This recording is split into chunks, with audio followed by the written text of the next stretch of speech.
Voici Douala, une ville vibrante, où chaque rue raconte une histoire. Ici, l'ambition se mêle à la sueur des travailleurs honnêtes. Roger était l'un d'entre eux. Un mécanicien talentueux, respecté pour sa droiture et son dévouement envers sa mère et sa jeune sœur. Son quartier le voyait comme un pilier, toujours prêt à aider un voisin ou à porter une charge lourde sans jamais rien demander en retour.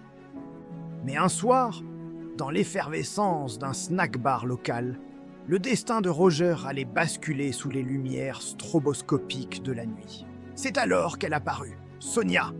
Sa beauté était magnétique, son regard assuré, captivant instantanément l'attention de Roger, pétrifié par son charme. Un simple échange de numéros suffit à sceller son sort. Roger, l'homme de principe, venait d'ouvrir la porte à une obsession dévorante.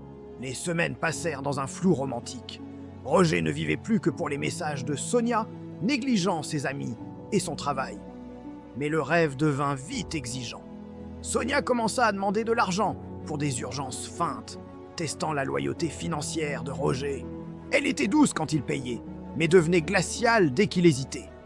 Ce chantage émotionnel commença à briser les fondations de son âme. Junior, son meilleur ami, tenta de l'avertir. Sa mère pleurait en silence, voyant son fils changer, mais Roger restait sourd à leurs appels. Désespéré de garder Sonia, Roger commit l'irréparable. Il entra dans la chambre de sa mère pour voler l'argent sacré du loyer.